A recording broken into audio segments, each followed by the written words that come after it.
ദൈവത്തിൻ്റെ അതിപരിശുദ്ധമായ നാമം വാഴ്ത്തപ്പെടുമാറാകട്ടെ. കർത്താവിൻ്റെ തിരുവചനം ശ്രദ്ധിക്കാൻ വന്നിരിക്കുന്ന നിങ്ങളെ എല്ലാവരെയും ദൈവമായ കർത്താവ് ധാരാളമായിട്ട് അനുഗ്രഹിക്കുമാറാകട്ടെ. ദാവീദ് നല്ലൊരു ആട്ടിടയനായിരുന്നു. അതുകൊണ്ട് തൻ്റെ ആടുകളെ പിടിച്ചു തിന്നാൻ ആക്രമിക്കുവാനായി വന്ന സിംഹത്തെയും കരടിയെയും ഒക്കെ ദാവീദ് കൊന്നിട്ടുണ്ട്. മാത്രമല്ല, അദ്ദേഹം നല്ലൊരു ഗായകനായിരുന്നു, ഗാനരചയിതാവായിരുന്നു, കവിയായിരുന്നു, കിന്നര വായനയിൽ വിദഗ്ധനായിരുന്നു, നല്ലൊരു യോദ്ധാവായിരുന്നു, നീണ്ട 40 വർഷം രാജാവായി ഭരിച്ച ഒരു ഭരണകർത്താവായിരുന്നു. അതിലെല്ലാം ഉപരിയായിട്ട് അദ്ദേഹം ഒരു ഭക്തനായിരുന്നു. അതുകൊണ്ട് തന്നെ അദ്ദേഹം അനേക സ്തുതിഗീതങ്ങൾ, സങ്കീർത്തനങ്ങൾ എഴുതിയിട്ടുണ്ട്. അത് വിശുദ്ധ ബൈബിളിൽ നമുക്ക് വായിക്കുവാനായിട്ട് കഴിയും. അതിലൊരു സങ്കീർത്തനമാണ് 23-ാം സങ്കീർത്തനം. ആ സങ്കീർത്തനം ഞാൻ ഒന്ന് വായിക്കാം. യഹോവ എൻ്റെ ഇടയനാകുന്നു, എനിക്ക് മുട്ടുണ്ടാകുകയില്ല. പച്ചയായ പുൽപ്പുറങ്ങളിൽ അവൻ എന്നെ കിടത്തുന്നു, സ്വസ്ഥതയുള്ള വെള്ളത്തിനരികത്തേക്ക് എന്നെ നടത്തുന്നു. എൻ്റെ പ്രാണനെ അവൻ തണുപ്പിക്കുന്നു, തിരുനാമനിമിത്തം എന്നെ നീതിപാതകളിൽ നടത്തുന്നു. കൂരിൽ താഴ്വരയിലൂടെ നടന്നാലും ഞാൻ ഒരനർത്ഥവും ഭയപ്പെടുകയില്ല. നീ എന്നോടുകൂടി ഇരിക്കുന്നുവല്ലോ, നിൻ്റെ വടിയും കോലും എന്നെ ആശ്വസിപ്പിക്കുന്നു. എൻ്റെ ശത്രുക്കൾ കാണുക നീ എനിക്ക് വിരുന്നൊരുക്കുന്നു. എൻ്റെ തലയെ എണ്ണ കൊണ്ട് അഭിഷേകം ചെയ്യുന്നു, എൻ്റെ പാനപാത്രവും നിറഞ്ഞു കവിയുന്നു. നന്മയും കരുണയും എൻ്റെ ആയുഷ്കാലമൊക്കെയും എന്നെ പിന്തുടരും. ഞാൻ യഹോവയുടെ ആലയത്തിൽ ദീർഘകാലം വസിക്കും.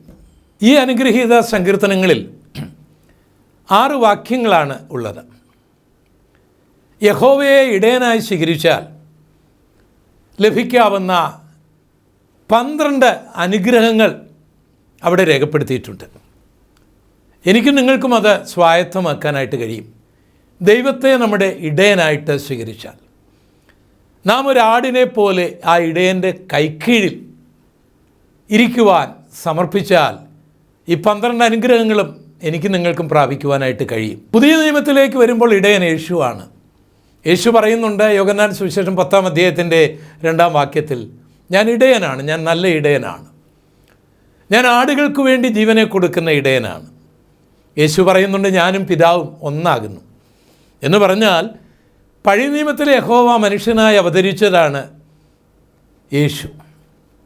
ആ യേശുവിനെ അല്ലെങ്കിൽ ദൈവത്തെ എൻ്റെയും നിങ്ങളുടെയും ഇടയനായി സ്വീകരിച്ചുകൊണ്ട് ഇടയൻ്റെ നിർദ്ദേശം കേട്ട് അനുസരിച്ച് ഇടയൻ്റെ പിന്നിൽ നടന്നാൽ നമ്മുടെ ജീവിതം ധന്യമായിത്തീരും.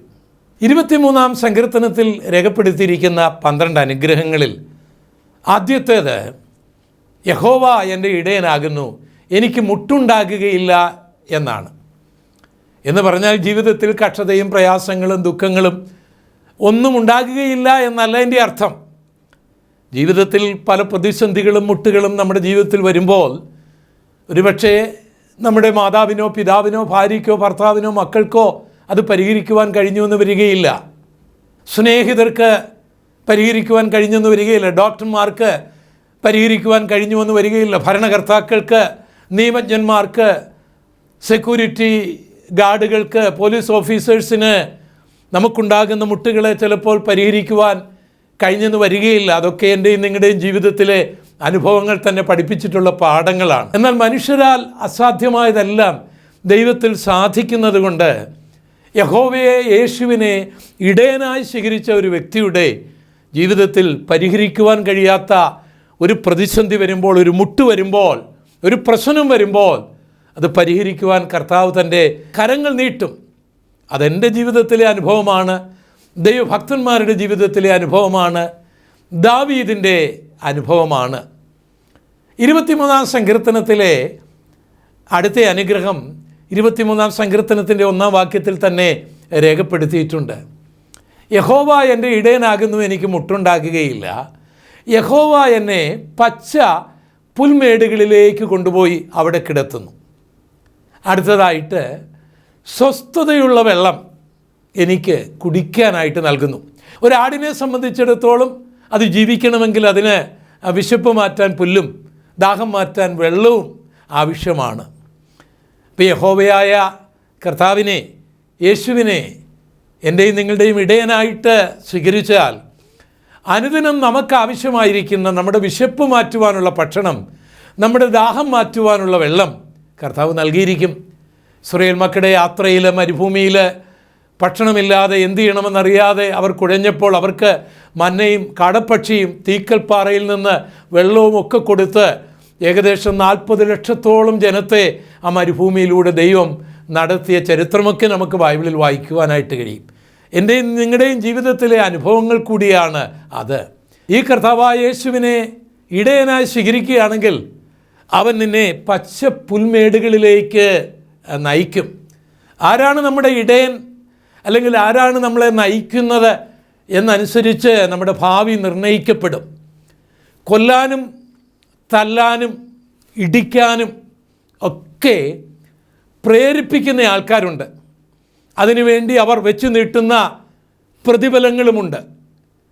അതൊക്കെ കേട്ട് ചില ചെറുപ്പക്കാർ അങ്ങനെയുള്ള നേതാക്കന്മാരുടെ ശിഷ്യത്വം ഏറ്റെടുത്തിട്ട് കൊല്ലാനും തല്ലാനും അടിക്കാനും ഇടിക്കാനും ഒക്കെ പോകും.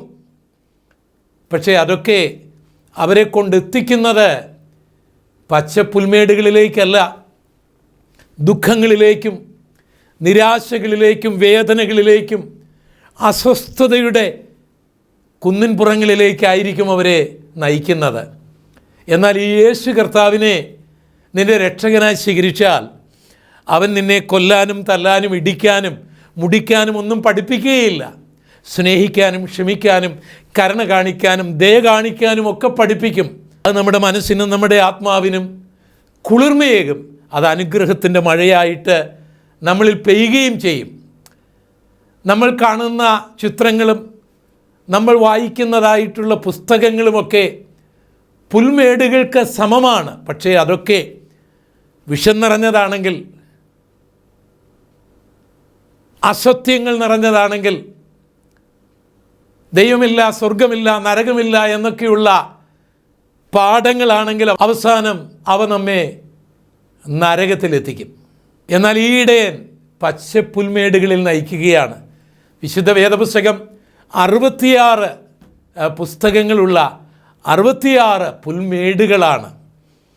ഇതിലൂടെ ഒരു വിശ്വാസി നടന്നാൽ, പഠിച്ചാൽ, ധ്യാനിച്ചാൽ, അത് ജീവിതത്തിൽ പ്രായോഗികമാക്കിയാൽ ജീവിതം വളരെ ധന്യമാകും. മാത്രമല്ല, ഈ ഇടയൻ സ്വസ്ഥതയുള്ള വെള്ളത്തിൻ്റെ അരികിലേക്കാണ് തൻ്റെ ആടുകളെ നയിക്കുന്നത്. മദ്യഷാപ്പിലേക്കല്ല, കള്ളുഷാപ്പിലേക്കല്ല, ബിവറേജ് കോർപ്പറേഷൻ്റെ കടകളുടെ മുൻപിലേക്കല്ല. അവിടെയൊക്കെ ചെല്ലുമ്പോൾ കിട്ടുന്ന വെള്ളമുണ്ടല്ലോ, അതൊക്കെ കൊലപാതകത്തിലേക്ക്, നിരാശയിലേക്ക്, ദുഃഖത്തിലേക്ക്, ആത്മഹത്യയിലേക്ക്, മാനനഷ്ടത്തിലേക്ക്, പണനഷ്ടത്തിലേക്ക് ഒക്കെ നയിക്കുന്നതാണ്. എന്നാൽ ഈ യേശുവിനെ നിങ്ങളുടെ രക്ഷകനായി സ്വീകരിച്ചാൽ, ഇടയനായി സ്വീകരിച്ചാൽ, നീ എത്ര വലിയ മദ്യപാനിയാണെങ്കിലും നീ അതിൽ നിന്ന് രക്ഷപ്പെടും. മാത്രമല്ല, പരിശുദ്ധാത്മാവാകുന്ന ആ നദിയുടെ തീരത്ത് നിന്ന് ആത്മാവിൽ നിറഞ്ഞ് ആത്മാവിൻ്റെ ദാഹം മാറ്റി ആരാധിക്കുവാനായിട്ട് കർത്താവ് നിന്നെ നയിക്കും. അപ്പോൾ ഈ യഹോവയെ, ഈ യേശുവിനെ ഇടയനായി സ്വീകരിച്ചാൽ മുട്ടുണ്ടാകുകയില്ല. പച്ചയായ പുൽപ്പുറങ്ങളിൽ കിടത്തും, സ്വസ്ഥതയുള്ള വെള്ളത്തിൻ്റെ അരികിലേക്ക് നയിക്കും. നാലാമതായിട്ട് ഈ സങ്കീർത്തനം നൽകുന്ന വാഗ്ദത്തം 23:3 എഴുതിയിരിക്കുകയാണ്. ഈ ഇടയൻ എൻ്റെ പ്രാണനെ തണുപ്പിക്കും. അവർക്ക് മനുഷ്യനൊരു ശരീരമുണ്ട്, മനസ്സുണ്ട്, ജീവനുണ്ട്, ആത്മാവുണ്ട് എന്നുള്ള കാര്യം ഓർക്കണം. അവന് ഭക്ഷണവും വെള്ളവും മാത്രം പോരാ, അവനൊരു പ്രാണനുണ്ട്. ആ പ്രാണൻ ചൂടാകുന്ന സങ്കീർണമായ പ്രശ്നങ്ങൾ അവൻ്റെ ജീവിതത്തിൽ ഉണ്ടാവാം. ചിലപ്പോൾ അത് കുടുംബ പ്രശ്നമായിരിക്കാം, ചിലപ്പോൾ അത് തൊഴിൽ മേഖലയിലുള്ള പ്രശ്നങ്ങളായിരിക്കാം, ചിലപ്പോൾ അത് കടഭാരമായിരിക്കാം, അല്ലെങ്കിൽ മറ്റേതെങ്കിലും അപമാനങ്ങളിലും കള്ളക്കേസുകളിലും കുടുങ്ങപ്പെട്ട ഒരു അനുഭവമായിരിക്കാം. പല കാരണങ്ങളാൽ മനുഷ്യൻ്റെ പ്രാണൻ ചൂടാകാറുണ്ട്. അങ്ങനെ ചിലരുടെയൊക്കെ പ്രാണൻ ചൂടാകുമ്പോൾ അവർ ആത്മഹത്യ ചെയ്യും. ചിലരൊക്കെ കൊലപാതകരാകും, മറ്റു ചിലരൊക്കെ മാനസിക രോഗികളാകും, വേറെ ചിലരൊക്കെ വിഷാദ രോഗികളാകും, മറ്റു ചിലർക്ക് പ്രഷറുമൊക്കെ വർദ്ധിക്കും. ചിലരുടെയൊക്കെ മനസ്സിലെ വേദനകളും ദുഃഖങ്ങളും അവരുടെ പ്രാണൻ ചൂടാകുന്നതും നമുക്ക് മനസ്സിലാക്കുവാനായി കഴിയുകയില്ല. എൻ്റെയും നിങ്ങളുടെയും ജീവിതത്തിൽ അങ്ങനെയുള്ള അനുഭവങ്ങളൊക്കെ ഈ യാത്രയിൽ ഉണ്ടാകാൻ സാധ്യതയുണ്ട്. എന്നാൽ ഈ യഹോവയെ ഇടയനായി സ്വീകരിച്ചാൽ, യേശുവിനെ ഇടയനായി സ്വീകരിച്ചാൽ, ജീവിതത്തിൽ പ്രാണനെ ചൂടാക്കുന്ന ഏത് പ്രശ്നങ്ങൾ വന്നാലും അതിനെ ഇടയൻ തണുപ്പിച്ചിരിക്കും. നിങ്ങൾക്ക് മുൻപോട്ട് പോകുവാനുള്ള കരുത്തും ബലവും ഉണ്ടാകും. ആരോടും പറയുവാൻ കഴിയാത്ത വിഷയത്തിൽ നിങ്ങളുടെ ഹൃദയം ഭാരപ്പെടുകയാണോ, മനസ്സ് ചൂടാകുകയാണോ, പ്രാണൻ ചൂടാകുകയാണോ, ജീവിതം തന്നെ വെറുത്തിരിക്കുകയാണോ, മരിക്കാനായിട്ട് ആഗ്രഹിക്കുകയാണോ, കൊല്ലാനായിട്ട് കൊതിക്കുകയാണോ, എന്താണ് നിങ്ങളുടെ പ്രശ്നം? നിങ്ങളുടെ പ്രശ്നം മദ്യം കൊണ്ട് തീരുന്നതല്ല. നിങ്ങളുടെ പ്രശ്നം മതത്തിന് പരിഹരിക്കാൻ കഴിയുകയില്ല. നിങ്ങളുടെ പ്രശ്നം രാഷ്ട്രീയ പ്രവർത്തനങ്ങൾ കൊണ്ട്, അതിൻ്റെ അധികാരികളെ കൊണ്ട് പരിഹരിക്കുവാൻ കഴിയുകയില്ല. നിങ്ങളുടെ പ്രശ്നം കോടതിക്ക് പരിഹരിക്കുവാൻ കഴിയുകയില്ല. കഴിയുമായിരുന്നെങ്കിൽ ഈ പ്രശ്നമൊക്കെ പണ്ടേ തീരുമായിരുന്നു. ഈ മേഖലകളിലൂടെയൊക്കെ നിങ്ങൾ കടന്നുപോയതാണ്. എന്നാൽ ഇന്ന് ഞാൻ എൻ്റെ അനുഭവത്തിലൂടെ നിങ്ങളോട് പറയട്ടെ, യേശുവിൻ്റെ അടുക്കലേക്ക് വരിക, യേശുവിനെ ഇടയനായി സ്വീകരിക്കുക, ഒരാടിനെ പോലെ നിങ്ങളെ തന്നെ ഒന്ന് സമർപ്പിക്കുക, ആ ഇടയൻ്റെ കൈക്കീഴിൽ നിങ്ങൾ ഒന്നായിരിക്കുക. നിങ്ങളുടെ പ്രാണൻ ചൂടാകുന്ന ആ പ്രശ്നത്തിന് കർത്താവ് ഒരു പരിഹാരം വരുത്തും. നിങ്ങൾക്കൊരു ധൈര്യവും ബലവുമെല്ലാം ദൈവമായ കർത്താവ് നൽകും. നിങ്ങൾക്ക് മുൻപോട്ട് പോകുവാനുള്ളൊരു പ്രചോദനമായിട്ട്, നിങ്ങളുടെ മനസ്സിലൊരു തണുപ്പായിട്ട് തീരുമെന്നുള്ള കാര്യത്തിൽ യാതൊരു സംശയവുമില്ല. അടുത്തതായിട്ട് ഈ സങ്കീർത്തനത്തിലെ 6-ാമത്തെ അനുഗ്രഹം, നീതിപാതകളിൽ, തിരുനാമനിമിത്തം നീതിപാതകളിൽ ഈടെ നയിക്കും എന്നുള്ളതാണ്. പ്രിയമുള്ളവരെ, നാളെ എൻ്റെയും നിങ്ങളുടെയും ജീവിതത്തിൽ എന്ത് സംഭവിക്കുമെന്ന് പറയുവാൻ നമുക്കിപ്പോൾ കഴിയുകയില്ല. എങ്കിലും ഞാനും നിങ്ങളും ഇന്ന് നിൽക്കുന്ന പാത, നാം തിരഞ്ഞെടുത്തിരിക്കുന്ന പാത, നാം സഞ്ചരിക്കുന്ന പാത ഒന്ന് ആഴമായി പരിശോധിച്ചാൽ നമ്മുടെ ഭാവിയെ നിർണ്ണയിക്കുന്ന പ്രധാനമായൊരു ഘടകം ആ പാതയിൽ മറഞ്ഞിരിക്കുന്നത് നമുക്ക് കാണുവാനായിട്ട് കഴിയും. കോപമാണ് നാം തിരഞ്ഞെടുത്തിരിക്കുന്ന പാതയെങ്കിൽ, അസൂയയാണ് നാം തിരഞ്ഞെടുത്തിരിക്കുന്ന പാതയെങ്കിൽ, പകയും വിദ്വേഷവുമാണ് നാം തിരഞ്ഞെടുത്തിരിക്കുന്ന പാതയെങ്കിൽ, അതിലൂടെയാണ് നമ്മുടെ മനസ്സ് സഞ്ചരിക്കുന്നതെങ്കിൽ, പലവിധ രോഗങ്ങൾക്കടിമയായി ഭാവിയിൽ തീരും എന്നുള്ളതിന് യാതൊരു സംശയവും വേണ്ട.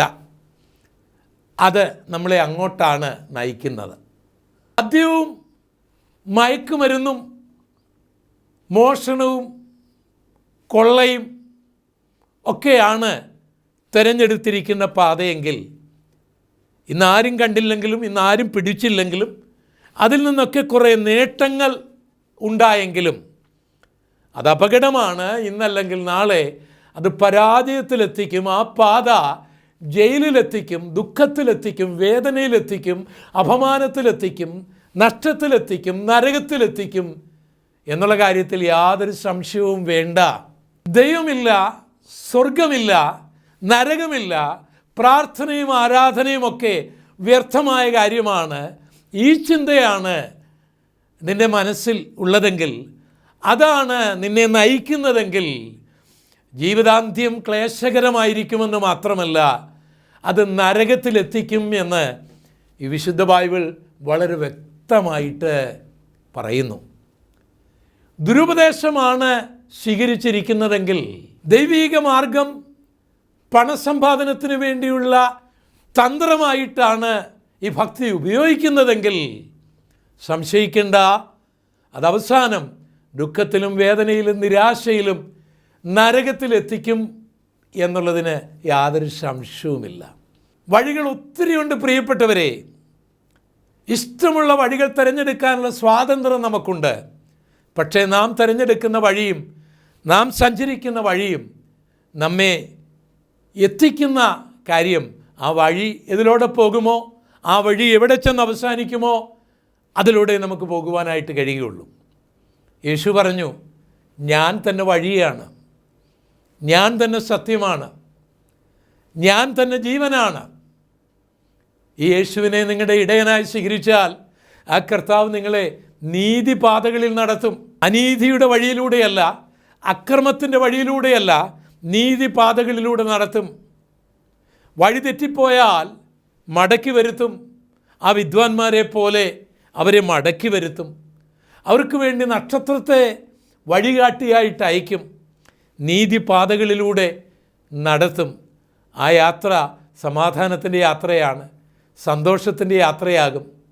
അവസാനം നിത്യതയിൽ ചെന്നെത്തുവാനായിട്ട് കഴിയും. ആ യേശു കർത്താവിനെ നമ്മുടെ ഇടയനായി സ്വീകരിക്കുമ്പോൾ കർത്താവ് തന്നെ വഴിയാണ്. ആ നീതിപാതകളിലൂടെ കർത്താവ് നമ്മളെ നയിക്കും. ഈ സങ്കീർത്തനത്തിലെ 6ാമത്തെ അനുഗ്രഹം ഭയത്തിൽ നിന്ന് രക്ഷിക്കുക എന്നുള്ളതാണ്. 23:4 നമ്മൾ ഇങ്ങനെയാണ് വായിക്കുന്നത്: ഞാൻ കൂരിൽ താഴ്വരയിലൂടെ നടന്നാലും ഭയപ്പെടുകയില്ല, നീ എന്നോടുകൂടെ ഉണ്ടല്ലോ. മനുഷ്യജീവിതം പല കാരണങ്ങളാൽ ഭയമുണ്ടാകാൻ സാധ്യതയുണ്ട്. ഭയപ്പെടുത്തുന്ന പല കാര്യങ്ങളുണ്ടാവാം. ചിലർക്ക് പാമ്പിനെ ഭയമാണ്, ചിലർക്ക് പട്ടിയെ ഭയമാണ്, സിംഹത്തെ ഭയമാണ്, കരടിയെ ഭയമാണ്, ചില മനുഷ്യരെ ഭയമാണ്, കള്ളന്മാരെ ഭയമാണ്, മറ്റെന്തെങ്കിലും രോഗങ്ങൾ വരുമോ എന്ന് ഭയമാണ്. പലവിധമായ ഭയങ്ങൾക്ക് അടിമയാകാറുണ്ട് മനുഷ്യൻ. എന്നാൽ ഈ ഭയമെല്ലാം ഉള്ളിൽ കൊണ്ട് നടന്നാൽ പല രോഗങ്ങൾക്കും മാനസിക പ്രശ്നങ്ങൾക്കും കാരണമായി തീരുമെന്നാണ് ആരോഗ്യ വിദഗ്ധന്മാർ പഠിപ്പിക്കുന്നത്. പക്ഷേ ഈ ഭയം എങ്ങനെ മാറും? ഭയം മനസ്സിലേക്ക് ഓടി വന്നാൽ അതെങ്ങനെ മാറ്റുവാനായിട്ട് കഴിയും? ദൈവം പറയുകയാണ്, ഭയപ്പെടേണ്ട, ഞാൻ നിന്നോട് കൂടിയുണ്ട്. ഭ്രമിച്ചു നോക്കണ്ട, ഞാൻ നിൻ്റെ ദൈവമാണ്. നീ വെള്ളത്തിൽ കൂടി കടന്നു പോകുമ്പോൾ നദി നിന്നെ മുക്കുകയില്ല, അഗ്നിജാലം നിന്നെ ദഹിപ്പിക്കുകയില്ല. ആ അഗ്നിയും ആ നദിയും ആ മരണത്തിൻ്റെ കൂരിൽ താഴ്വരയൊക്കെ നിന്നെ ഭയപ്പെടുത്തുന്നുണ്ടോ? ഭയപ്പെടേണ്ട, ഞാൻ നിന്നോട് കൂടി ഇരിക്കാം, ഞാൻ നിൻ്റെ കരം പിടിക്കാം.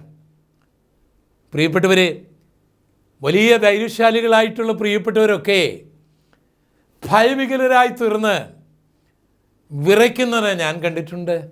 എന്നാൽ ഈ യേശു കർത്താവിനെ ഇടയനായി സ്വീകരിച്ചവർ മരണത്തെ മുഖാമുഖമായി കണ്ടപ്പോൾ പോലും സ്തേഫാനോസിനെ പോലെ ധൈര്യമായി നിൽക്കുന്നവരെയും നമുക്ക് ചരിത്രത്തിൽ പഠിക്കുവാനായിട്ട് കഴിയും. അപ്പോൾ നമ്മുടെ ജീവിതയാത്രയിൽ ചില താഴ്വരകളിലൂടെ, ചില കൂരിൽ താഴ്വരയിലൂടെ ഞാനും നിങ്ങൾ യാത്ര ചെയ്യുമ്പോൾ ഭയപ്പെടുവാൻ സാധ്യതയുണ്ട്. നമ്മളെ സഹായിക്കാൻ ആരും ഒരുപക്ഷെ അവിടെ ഉണ്ടായിരിക്കുകയില്ല. മാതാവോ പിതാവോ സഹോദരങ്ങളോ പ്രിയപ്പെട്ടവരോ സുഹൃത്തുക്കളോ ആരുമുണ്ടായി എന്ന് വരികയില്ല. എന്നാൽ ഈ യഹോവയെ, ഈ യേശുവിനെ ഇടയനായി സ്വീകരിച്ചാൽ നിങ്ങളുടെ ജീവിതത്തിൻ്റെ സമസ്ത മേഖലകളിലും നിങ്ങളുടെ ജീവിതത്തിൻ്റെ എല്ലാ നാളുകളിലും ഇടയൻ കൂടെ ഉണ്ടായിരിക്കുമെന്നുള്ളതിൽ യാതൊരു സംശയവുമില്ല. 7ാമതായിട്ട് ഇടയൻ ആശ്വസിപ്പിക്കുന്ന ഇടയനാണ്. 23-ാം സങ്കീർത്തനം 4-ാം വാക്യത്തിൽ നമ്മൾ വായിക്കുന്നത്, നിൻ്റെ വടിയും കോലും എന്നെ ആശ്വസിപ്പിക്കുന്നു. വടിയും കോലും എങ്ങനെയാണ് ആശ്വസിപ്പിക്കുന്നത്? ഇടയൻ വടിയും കോലും ഉപയോഗിക്കും. അതിന് പല കാരണങ്ങളുണ്ട്. ഈ ആടുകളുടെ മുൻപിൽ നടന്ന് ഒക്കെ ഇടിച്ചിടിച്ച് അവിടെ എന്തെങ്കിലും ക്ഷുദ്രജീവികളോ വല്ലതും ഉണ്ടോ എന്നതിന് വേണ്ടി അത് ഉപയോഗിക്കും. ചില ശിഖരങ്ങളൊക്കെ ആടിൻ്റെ അടുക്കലേക്ക് അടുപ്പിക്കാനായിട്ട് ഇത് ഉപയോഗിക്കും. ചിലപ്പോഴൊക്കെ അനുസരണക്കേട് കാണിച്ചാൽ അടിക്കാനും അതുപയോഗിക്കും. ഇവിടെ സങ്കീർത്തനക്കാരൻ പറയുകയാണ്, യഹോവേ എൻ്റെ ഇടയനെ, എനിക്ക് ആശ്വാസം നൽകുന്നത് അങ്ങയുടെ വടിയും കോലുമാണ്. പ്രിയപ്പെട്ടവരെ, യഥാർത്ഥ ആശ്വാസം ദൈവത്തിൽ നിന്നേ നമുക്ക് പ്രാപിക്കുവാനായി കഴിയൂ. നമ്മുടെ ദുഃഖവേളകളിൽ നമ്മളെ ആശ്വസിപ്പിക്കുവാൻ ഒത്തിരി പേര് വരും. പക്ഷേ ആശ്വാസം പലതും നമുക്ക് ആശ്വാസമായി തീർന്നില്ല, കുറേ കൂടെ ദുഃഖകരമായി തീർന്നു എന്നുള്ളത് എൻ്റെയും നിങ്ങളുടെ അനുഭവമാണ്. എന്നാൽ കർത്താവ് ആശ്വസിപ്പിച്ചാൽ അത് ആശ്വാസമാണ്. ലാസർ മരിച്ചപ്പോൾ മാർത്തയും മറിയയും ആശ്വസിപ്പിക്കാൻ സ്വാഭാവികമായും വീട്ടുകാരും നാട്ടുകാരും ഗ്രാമനിവാസികളും ഒക്കെ വന്നു. അവരൊക്കെ അവരെ ആശ്വസിപ്പിച്ചു. പക്ഷേ അവർക്ക് ആശ്വാസമുണ്ടായില്ല, അവരുടെ നിലവിളി നിന്നില്ല. യേശു വന്നപ്പോഴാണ് അവർക്ക് പൂർണ്ണമായ ഒരു ആശ്വാസമുണ്ടായത്. നിങ്ങളൊരു ആശ്വാസം ആഗ്രഹിക്കുന്നയാളാണോ? ആശ്വാസം ലഭിക്കുമെന്ന് പ്രതീക്ഷിച്ചവരിൽ നിന്ന് അത് ലഭിക്കാതെ എന്ന വ്യക്തിയാണോ? എന്നാൽ യേശുവിനെ നിങ്ങളുടെ ഇടയനായി ഒന്ന് സ്വീകരിക്കുക. കർത്താവ് നിങ്ങളെ നിശ്ചയമായും ആശ്വസിപ്പിക്കുക തന്നെ ചെയ്യും. ഈ സങ്കീർത്തനത്തിലെ 8ാമത്തെ അനുഗ്രഹം ശത്രുക്കളുടെ മുൻപിൽ വിരുന്നൊരുക്കുക എന്നുള്ളതാണ്. 23:5 നമ്മളത് വായിക്കുന്നുണ്ട്. ശത്രുക്കളുടെ മുൻപാകെ നീ എനിക്ക് വിരുന്നൊരുക്കുന്നു. പ്രിയപ്പെട്ടവരെ, ഹാമാൻ്റെ മുൻപിൽ മൊർദെഖായിക്ക് വേണ്ടി ദൈവം വിരുന്നൊരുക്കിയതുപോലെ നിങ്ങളെ ഇല്ലാതാക്കാൻ, നിങ്ങളുടെ ശുശ്രൂഷകളെ ഇല്ലാതാക്കാൻ, നിങ്ങളുടെ ജീവിതത്തെ തന്നെ മുടിച്ചു കളയാനായിട്ട് സമസ്ത മേഖലകളിലും പരിശ്രമിച്ചവരുടെ മധ്യത്തിൽ അവർ കാണുക, അവർ കേൾക്കെ വിരുന്നൊരുക്കുന്നവനാണ് ദൈവം. അതുകൊണ്ട് ഇന്നത്തെ എതിർപ്പുകളും ശത്രുക്കളുടെ പ്രവർത്തനങ്ങളും അവരുടെ നീക്കങ്ങളും കണ്ട് ആശങ്കപ്പെടേണ്ടതില്ല. യഹോവയാണ് ഇടയനെങ്കിൽ മുള്ളുകളുടെ ഇടയിലെ ഒരു താമരയെപ്പോലെ കർത്താവ് നിങ്ങളെ കാക്കുമെന്ന് മാത്രമല്ല, ചെന്നായ്ക്കിടെ ഇടയിലെ ഒരു കുഞ്ഞാടിനെ പോലെ ആണ് നിങ്ങളെങ്കിലും കർത്താവ് ചെന്നായ്ക്കളെ ഒന്നും കൊന്നൊന്നു വരികയില്ല, മുള്ളുകളെല്ലാം ഒടിച്ചു മാറ്റിയൊന്നുമില്ല. ഇവയുടെ എല്ലാം മധ്യത്തിൽ ഒരു വിരുന്നൊരുക്കി തൻ്റെ ആടിനെ, തന്നെ അനുഗമിക്കുന്നവരെ എങ്ങനെ ദൈവം പരിപാലിക്കുമെന്ന് വ്യക്തമാക്കും. അതുവരെയൊക്കെ ഒന്ന് ക്ഷമയോട് കാത്തിരിക്കണം, ഉപവാസത്തോടും പ്രാർത്ഥനയോടും കൂടെ. ഈ സങ്കീർത്തനത്തിലെ 9ാമത്തെ അനുഗ്രഹം 23:5 എഴുതിയിരിക്കുന്നത്. എൻ്റെ തലയെ എണ്ണ കൊണ്ട് അഭിഷേകം ചെയ്യുന്നു. പുരോഹിതന്മാരെയും പ്രവാചകന്മാരെയും രാജാക്കന്മാരെയും ഒക്കെ അഭിഷേകം ചെയ്യുന്ന പതിവ് ഇസ്രായേൽ മക്കളുടെ ഇടയിലുണ്ട്. ദാവീദിനും അങ്ങനെ ഒരു അഭിഷേകം ലഭിച്ചിട്ടുണ്ട് ശമൂവേലിൽ നിന്ന്. എന്നാൽ നമുക്ക് ലഭിക്കേണ്ട അനുഗ്രഹം, അഭിഷേകം ഇടയനിൽ നിന്നാണ്. അത് നമ്മുടെ തലയിൽ തന്നെ ലഭിക്കണം. അത് നമ്മുടെ ജീവിതത്തിൻ്റെ സമസ്ത മേഖലകളിലും മാറ്റം വരുത്തും. ശക്തനായൊരു ശുശ്രൂഷകനായിട്ട് അഭിഷേകം നമ്മളെ നയിക്കും. അതുകൊണ്ട് ഈ കാലഘട്ടത്തിൽ ദൈവമേ, ശക്തമായ ഒരു അഭിഷേകം, ശുശ്രൂഷയ്ക്ക് വേണ്ടിയുള്ളൊരു അഭിഷേകം എനിക്ക് നൽകണമേ എന്ന് പ്രാർത്ഥിച്ചാൽ ഈ ഇടയൻ ആ അഭിഷേകം നമുക്ക് നൽകുക തന്നെ ചെയ്യും. അവൻ എൻ്റെ തലയെ എണ്ണ കൊണ്ട് അഭിഷേകം ചെയ്യുന്നു. 10, 11, 12 അനുഗ്രഹങ്ങൾ 6-ാം വാക്യത്തിലാണ് എഴുതിയിരിക്കുന്നത്. എൻ്റെ പാനപാത്രം നിറഞ്ഞു കവിയുന്നു. നന്മയും കരുണയും എൻ്റെ ആയുഷ്കാലം എന്നെ പിന്തുടരും. ഞാൻ ദീർഘകാലം യഹോവയുടെ ആലയത്തിൽ വസിക്കും. നല്ല കർത്താവിനെ ഇടയനായി സ്വീകരിച്ച് യാത്ര ചെയ്യുന്ന ഒരു ദൈവപൈതലിൻ്റെ ജീവിതത്തിൽ ഈ 23-ാം സങ്കീർത്തനം 6-ാം വാക്യത്തിൽ എഴുതിയിരിക്കുന്നത് പോലെ അവൻ്റെ പാനപാത്രം നിറഞ്ഞു കവിയുന്ന അനുഭവം ഉണ്ടാകും. നന്മയും കരുണയും അവൻ്റെ പുറകിൽ ഇങ്ങനെ വന്നുകൊണ്ടിരിക്കും.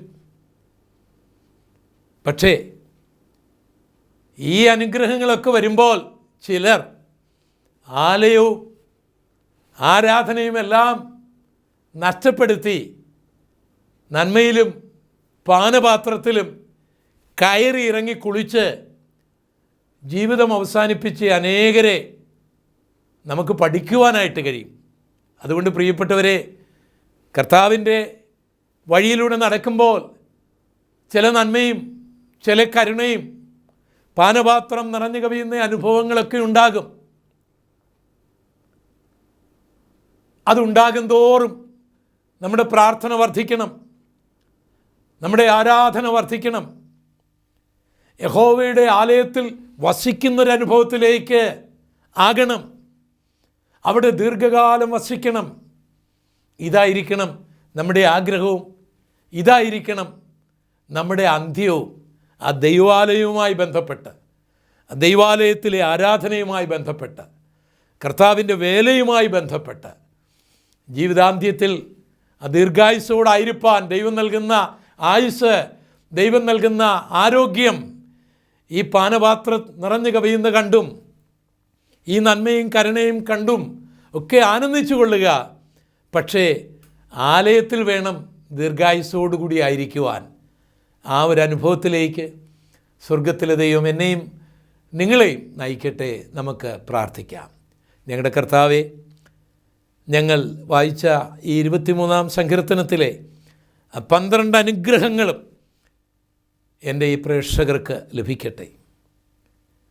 ഏതെല്ലാം അനുഗ്രഹങ്ങൾ പ്രാപിച്ചാലും കർത്താവെ, അങ്ങയോടും അങ്ങയുടെ ആലയത്തോടുമുള്ള ബന്ധത്തിലുള്ള ഒരു ജീവിതം, ഒരു ജീവിതാന്ത്യം, അത് ദീർഘായുസ്സായിട്ട് ലഭിച്ചാലും അതെല്ലാം ആലയവുമായി ബന്ധപ്പെട്ടായിരിക്കാൻ, അവിടെ വസിക്കുന്നൊരനുഭവമായിരിക്കാൻ ഞങ്ങൾക്കെല്ലാവർക്കും ഭാഗ്യം നൽകണമേ.